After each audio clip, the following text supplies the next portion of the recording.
Garbė Jėzui Kristui. 12 diena ir, kaip visada, pradėkime su malda.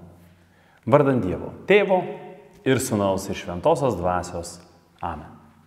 Tėve, pažadink tarp krikščionių gausių ir šventų pašaukimų kunigystę, kurie palaikytų gyvą tikėjimą ir su dėkingumu išsaugotų tavo Sūnaus Jėzaus atminimą, skelbdami jo žodį ir teikdami sakramentus, kuriais tu nuolat atnaujini tikinčiuosius. Duok mums šventų tavo altoriaus tarnautojų rūpestingai ir uoliai saugančią Eucharistiją, iškiliausios Kristaus dovanos sakramentą pasaulio atpirkimui. Pašauk tavo gailestingumo tarnautojų, kurie per sutaikinimo sakramentą skleisų tavo atleidimo džiaugsmą.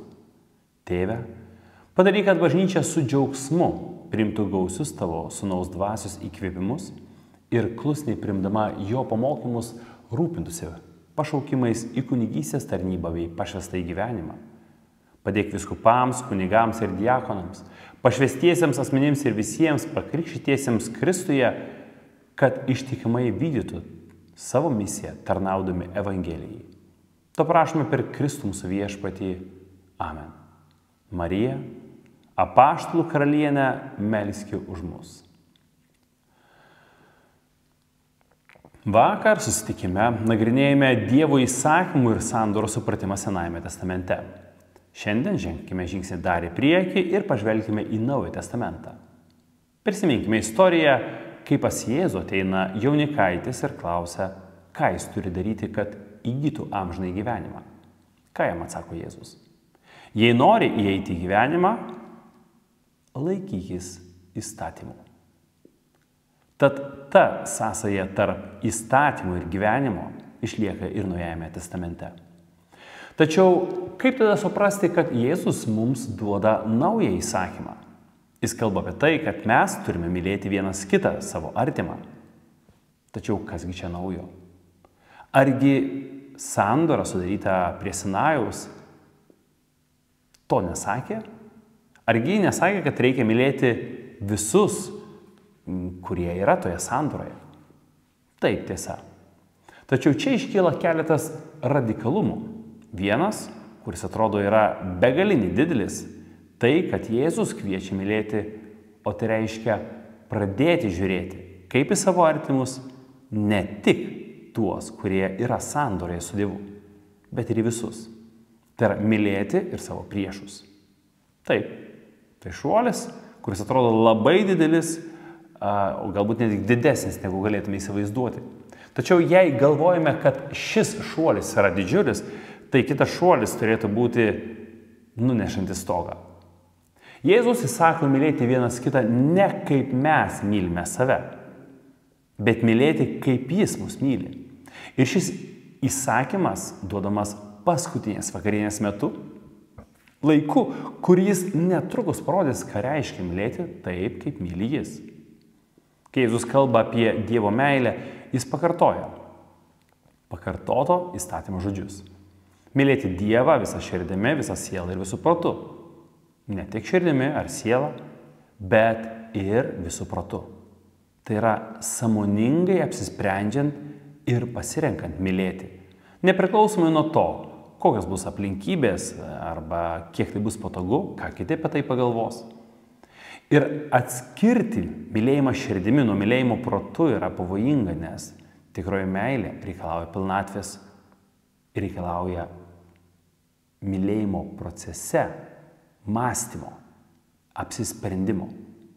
O Paulius laiške Romiečiams kalba, kad įtikint turime atnaujinti savo protą, savo mąstyseną.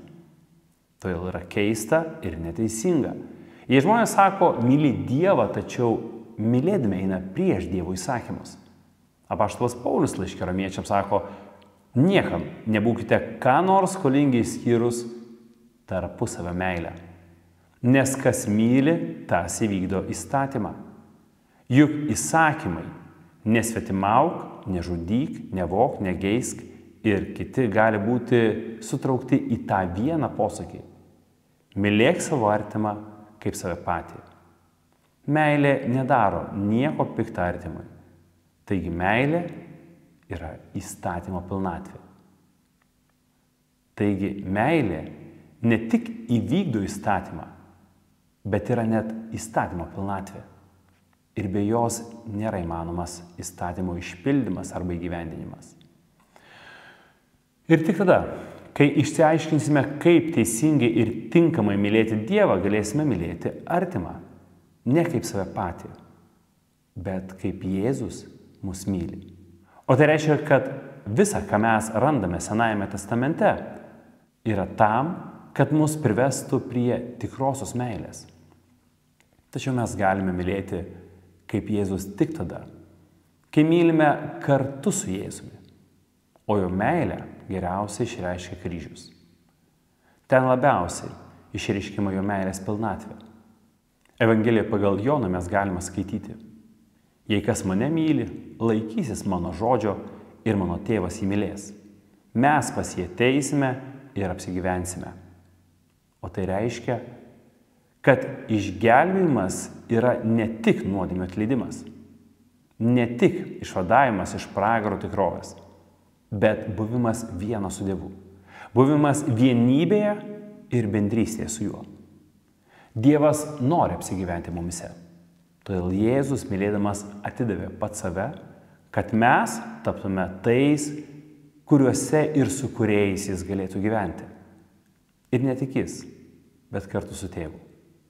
Dievo meilė mus padaro buveinę Dievui, šventovę, kurie apsigyvena Dievo malonė.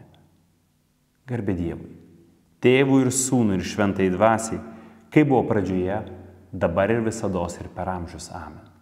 Vardant Dievo, Tėvo ir Sūnaus ir Šventosios Dvasios. Amen.